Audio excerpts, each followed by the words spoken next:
ตุ้มอาญะเลยพี่น้องเลยเห็นบ่นั่นสี่ตัวสี่เต็มนี่สี่เต็มมีตัวพี่น้องนี่มีตัวสองเต็มสบายดีตอนเช้าภาพบรรยากาศตอนเช้าเด้อพี่น้องเด้อพาพี่พาน้องพยายามรอบดักกบนะที่เขาใส่ไว้วานนี่ไม่ได้ถ่ายพี่ให้น้องเบิ่งเพราะว่านั่นแหละมาคำแล้วมีแต่ที่ถ่ายตอนยามเป็นได้ให้พี่ให้น้องไปติดตามเบิ่งน้ำกันเนาะครับบรรยากาศตะเวนกำลังจะขึ้นพี่น้องยามมาเช้าเด้อไปพาพี่พาน้องไปยามรอบดักกบน้ำกันเด้อเด้อโอ้โดดลงพุ่นแล้วพี่น้องโดดลงพุ่นแล้วรุ่นมึงดูมีโตบ่มีแต้มบ่โอ้มีเด้อพี่น้องเด้อหนึ่งแต้มเด้อเด้มูเป็นปลาปุ๊บ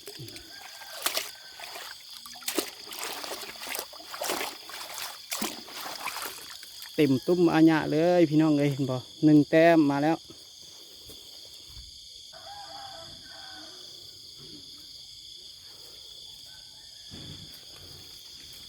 เด้อพี่น้องเด้อ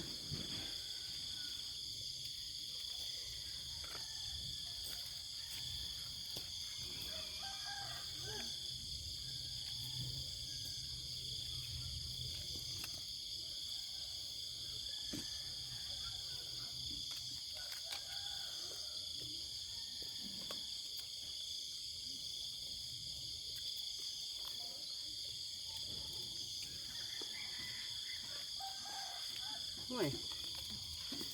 คือบุลงมาซะนะ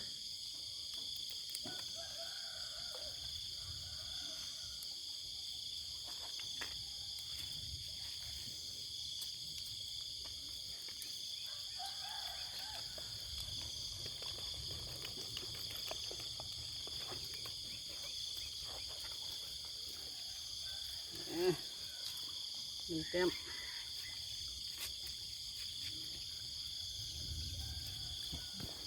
เอาลุ้นกันต่อนั่นเถอะเป็นอะไร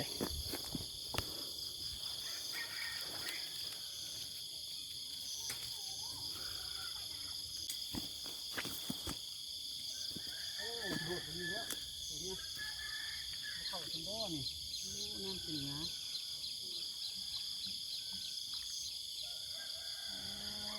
บ่อเข้าแล้วนะโดดลงมา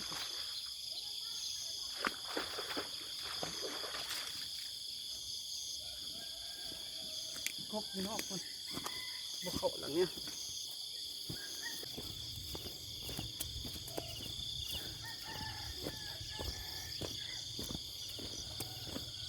หลังนี้เพิ่งหลังนี้เด้อพี่น้องเด้อ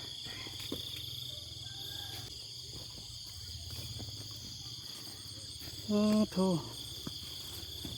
นี่ดูมึงดูมีตู้บ่โอ้มีแท้พี่น้องเอ๊มีตู้เด้อพี่น้องเด้อนี่มีแท้มีตู้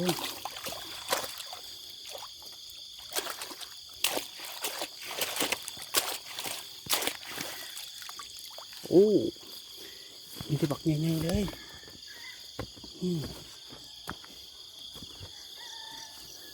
เห็นป่ะพี่น้อง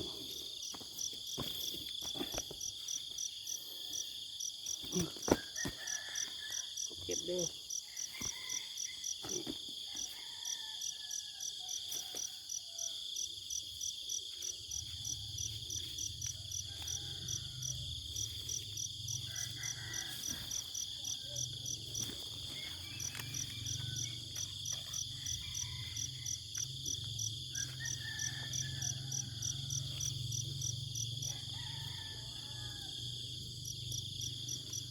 จะทำให้หยังลงมาได้ไหมลงมา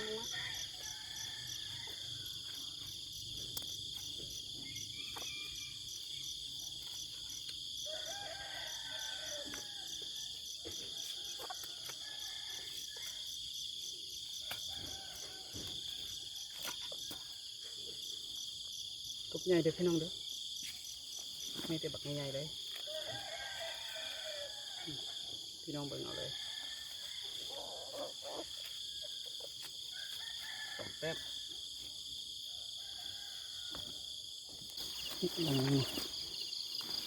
รุ่นมึงดูพี่น้องนี่สิเป็นแนวใดรุ่นกันเบิ่งมีแต้มมีโตบอ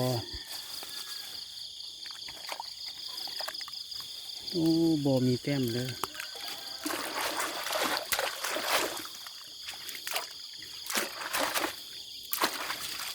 หลังนี้บมีนี่ดิรอบอยู่นี่บเข้าใช่ไหม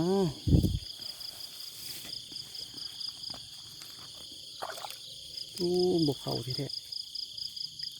หลังนี้คือว่าบเข้าใช่ไหมรุ่นเบิ่งเป็นยังไงมีตัวมีแต้มบ่โอ้ยบ่มี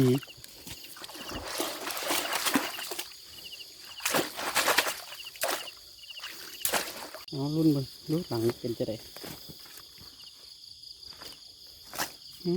แต้มมีตัวบ่โอ้บ่มี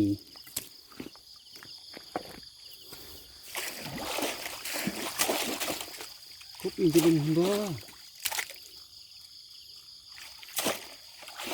คือโบทึกนะพี่น้องเนาะมันมีแต้มเลยนี่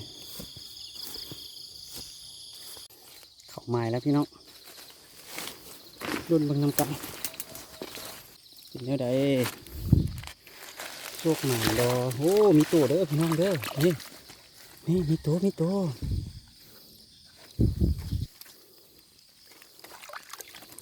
โอ้โหพี่น้อง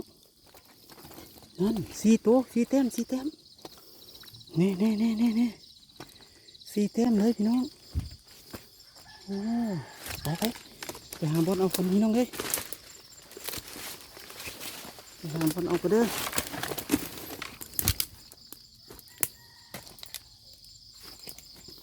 ไปบอลเพียงกันพี่น้องเอ้ยไปบอลเพียงก่อนอึ๊บโอ้มานอยู่สามแต้มพี่น้องสามแต้มเด้อหลังนี้มันสามแต้มออกกันเด้อพี่น้องเด้อขออนุญาตออกกัน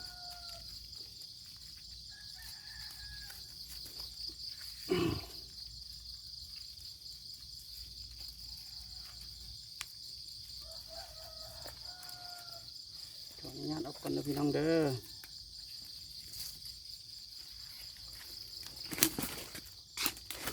มาพี่ให้น้องเบิ่งนะโอ้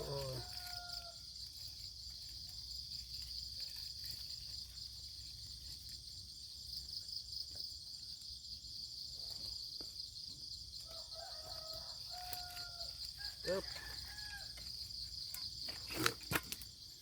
พี่น้องเอ้ยรุ่นมาละ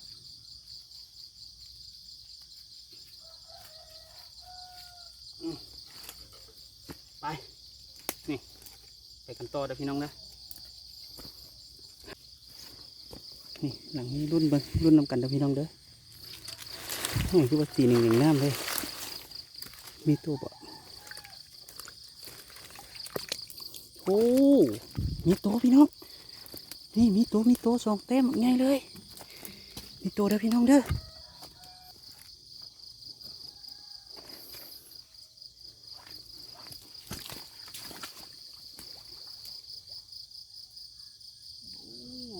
แต้มง่าย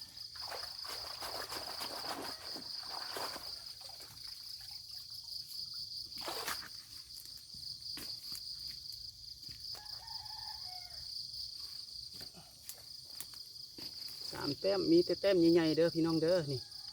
มีแต่แต้มใหญ่ๆเลยสามแต้มมีแต่กบเผาทั้งนั้น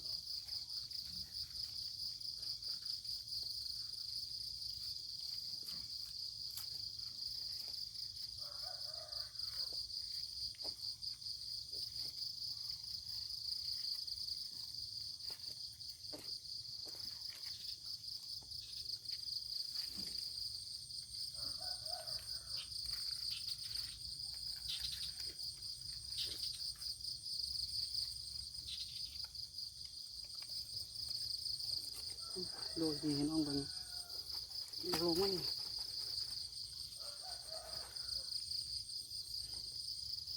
โอ้ย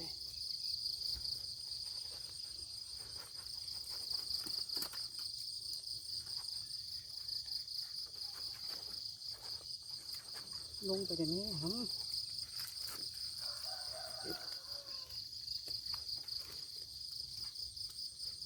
เอา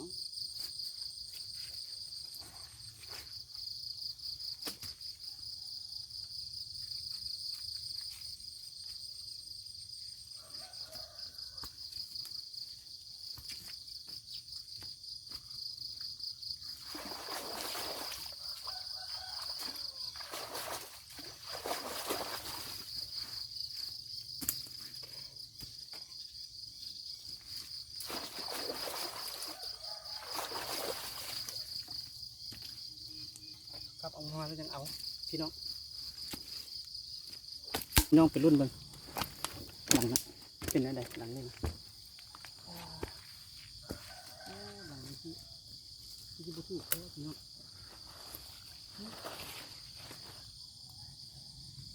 น้ำตัวเป็นสีมันแก้มเลยมันแก้มเลยนะ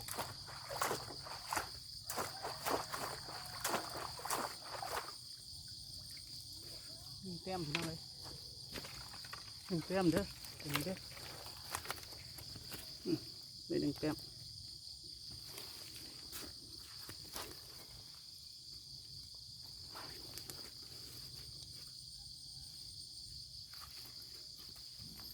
เทยากจับเอามันเทยากพี่น้องจับเอา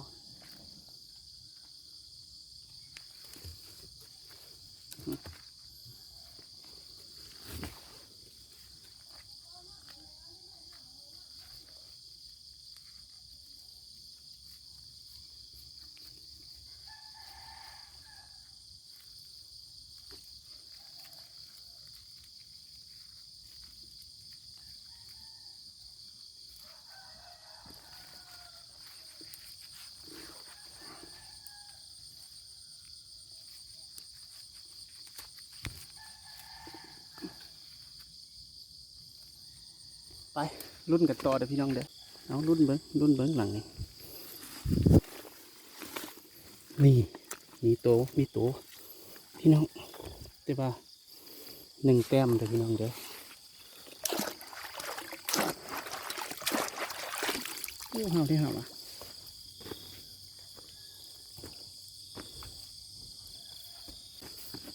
เอาอนุญาตออกก่อนเด้อพี่น้องเด้อ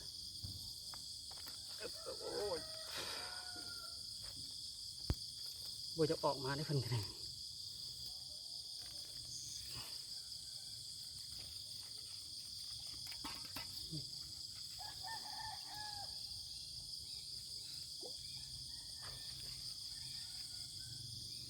อีก2 มื้อกลับมาแก้มือกระฝนบ่ตกนี่แห้งที่ถึกนี่พี่น้อง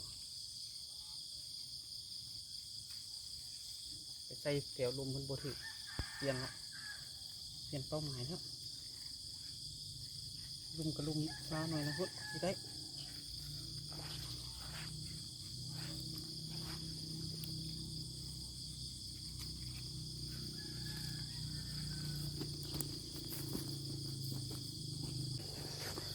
ไปกันปะนั่งหลังเดียวพุ่นเปิดจบ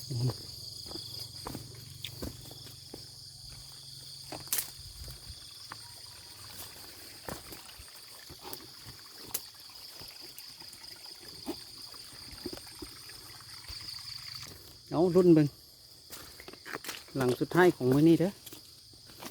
มีการดักกบเขาโอ้น้ำใสปิ๊งอิงแท้พี่ชิบุมีโตเลยพี่น้องโอ้มีโตพี่น้องหนึ่งแล้วมีการหนึ่งน้ำมาแล้ว